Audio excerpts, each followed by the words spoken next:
നമസ്കാരം. നമ്മൾ YouTube വാട്സപ്പൊക്കെ open ചെയ്താൽ നമ്മൾ കാണുന്നത് മൊത്തം സിനിമാ ലോകത്തെ അതിഹിതങ്ങളാണല്ലേ. പേരുകളൊക്കെ കേൾക്കുമ്പോൾ ഭയങ്കര അത്ഭുതം തോന്നുന്നു. കാരണം നമ്മൾ ഭയങ്കര ആരാധനയോട് കണ്ടിരുന്ന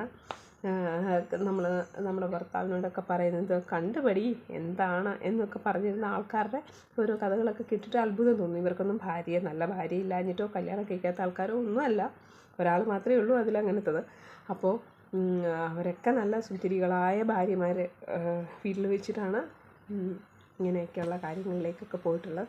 അപ്പോഴും അതിൻ്റെ ഇടയ്ക്ക് നമ്മൾ പുരുഷന്മാരെ മാത്രം ഇതിനകത്ത് തെറ്റ് പറയേണ്ട. ഞാൻ മുന്നും പറഞ്ഞിട്ടുണ്ടല്ലോ, ഈ സ്ത്രീകളൊന്നും വർഷങ്ങൾക്ക് ശേഷമാണോ ഈ ഒരു ചേതോവികാരം ഉണ്ടാവേണ്ടത്? ഒരിക്കലും അല്ല, അപ്പോഴാണ് ഉണ്ടാവേണ്ടത്. അതാർക്കും ഉണ്ടായിട്ടില്ല.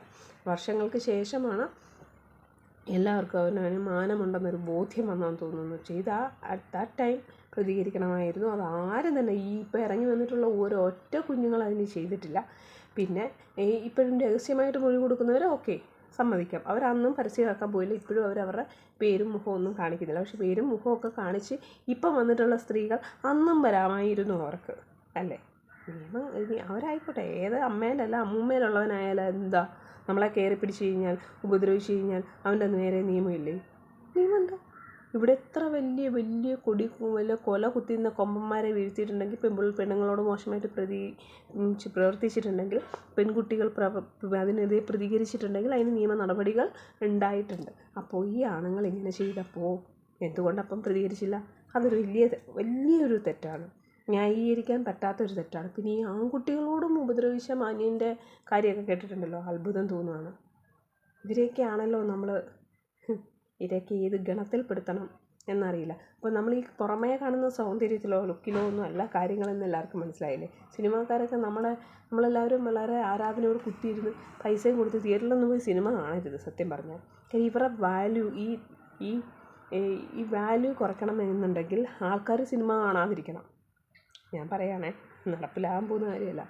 ഇവർക്ക് നമ്മൾ കഷ്ടപ്പെട്ട് പഠിച്ചവനേക്കാളും ശമ്പളവും അന്തസ്സായിട്ട് ജീവിക്കുന്നവരെ, ജോലി ചെയ്ത് ജീവിക്കുന്നവരെക്കാളും വാല്യൂയും കാര്യങ്ങളൊക്കെ സിനിമാ താരങ്ങൾക്ക് താരമൂല്യം കൂടി വരികയാണ്. ഇത് കുറയ്ക്കണമെന്നുണ്ടെങ്കിൽ തീർച്ചയായിട്ടും ഇതിനിടെ എല്ലാവരും ഒറ്റക്കെട്ടായിട്ട് നിന്ന് പ്രതികരിക്കണം. സിനിമയൊന്നും കാണാൻ പോകരുതെന്നേ. ഇവർ കുറച്ച് കാണേണ്ട 10 പടം പൊട്ടിക്കഴിയുമ്പോൾ ഈ അസുഖമൊക്കെ അങ്ങ് തീരും.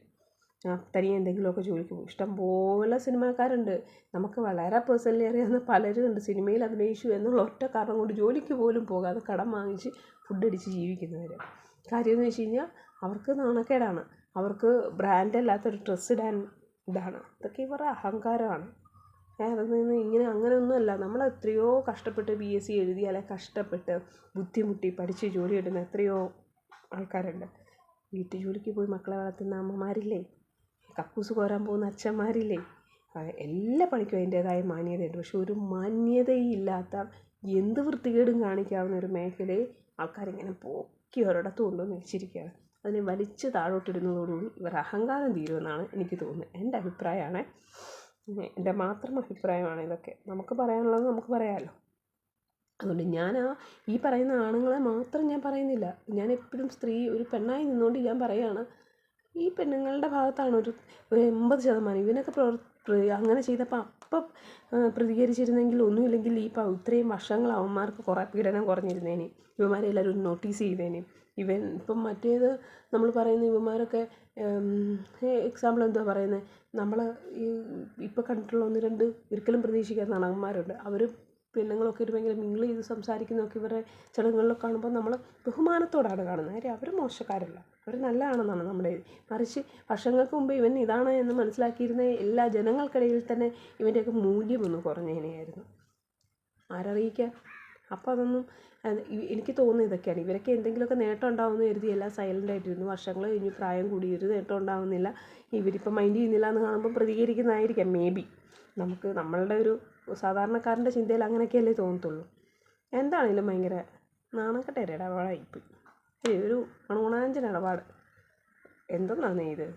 അയ്യേ, ഞാൻ ആലോചിക്കും ഇതുങ്ങളുടെയൊക്കെ ഭാര്യമാർ ഇനി എങ്ങനെ കെട്ടുകഥകളാണ് കള്ളക്കഥകളാണെന്നൊന്നും പറയാൻ പറ്റാത്ത വളരെ വ്യക്തമായ തെളിവുകളോടുകൂടി കുറേ കാര്യങ്ങളൊക്കെ പെണ്ണുങ്ങൾ പറയുന്നുണ്ടല്ലോ. ഇതൊക്കെ കേട്ടിട്ട് എത്ര സിനിമാ നടനാണെങ്കിലും എങ്ങനെ ഇവൻ്റെ കൂടെ ജീവിക്കും? അവൻ്റെ ജീവിതം ഗോവിന്ദ. ഒരു പെണ്ണല്ലേ, നീ സിനിമാ നടനല്ല ദൈവം തമ്പുരാനെന്ന് പറഞ്ഞാലും ഇങ്ങനൊരു കാര്യമൊക്കെ അറിഞ്ഞിട്ട് തന്നെ കൈ കിട്ടുമ്പം ഭാര്യയാവും. തീർച്ചയായിട്ടും അവളാ മാനാഭിമാനമുള്ളൊരു പെണ്ണാണെങ്കിൽ തീർച്ചയായിട്ടും പ്രതികരിക്കും. ക്ഷമിക്കണം കേട്ടോ, ക്ഷമിക്കുമായിരിക്കും ചിലപ്പോൾ അവർ. കുടുംബജീവിതമല്ലേ, മക്കളൊക്കെ അല്ലേ, ക്ഷമിക്കുമായിരിക്കും. പക്ഷേ അവർ തമ്മിലുള്ള ഒരു സ്മൂത്തൊരു റിലേഷൻഷിപ്പ് ഉണ്ടല്ലോ, തൻ്റെതെന്ന് പറഞ്ഞ് ചേർത്ത് പിടിക്കാൻ ഒരു പെണ്ണിനും പറ്റത്തില്ല, തിരിച്ചൊരാളിനും പറ്റത്തില്ല. എന്താണെങ്കിലും കഷ്ടം.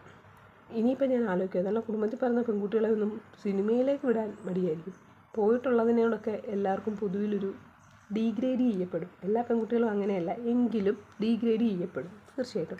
അല്ലേ തന്നെ സിനിമാ ലോകത്തിന് നമ്മൾ മറ്റൊരു രീതിയിൽ കാണുന്ന ഒരു സമൂഹമുള്ള ഇതാണ്. എന്നാൽ ഇപ്പം അതൊക്കെ മാറി സിനിമാക്കാരെ എല്ലാം കിട്ടുന്ന ഡോക്ടേഴ്സല്ലേ, വലിയ ഉദ്യോഗസ്ഥരല്ലേ കിട്ടുന്നത്. അപ്പോൾ അതൊക്കെ മാറി അവർ ഇത്തിരി നല്ല ഇതിലെത്തിയതായിരുന്നു. ഇത് പിന്നെയും എന്താണ്, അമ്മ സംഘടനയിൽ ചേരണമെങ്കിൽ എന്തൊക്കെയൊക്കെയാണ് അല്ലേ, സിനിമയിൽ അഭിനയിച്ചാൽ പോരാ. അപാരം എജ്ജാതി മനുഷ്യർ ഇതൊക്കെയാണ്. ഇവന്മാരെയൊക്കെ സിനിമ കണ്ടിട്ടാണ് നമ്മൾ കൈകൊട്ടി ചിരിച്ചത്. നമ്മുടെ കാശും കൊടുത്ത്, നമ്മൾ ജോലി ചെയ്ത് കാശും കൊടുത്ത് ഇവന്മാരുടെ സിനിമയും കണ്ട് എന്തൊക്കെയാവന്മാർ സിനിമയിൽ. ദൈവം, സിനിമ കണ്ടിട്ട് വന്നിട്ട് കിടന്നുറങ്ങുമ്പോൾ ഇതുപോലൊരാങ്ങളെ ഉണ്ടായിരുന്നെങ്കിൽ, എൻ്റെ കെട്ടിയോ ഇങ്ങനെ ആയിരുന്നെങ്കിൽ, ഇങ്ങനെയൊക്കെ ചിന്തിച്ച നമ്മൾ കഷ്ടം.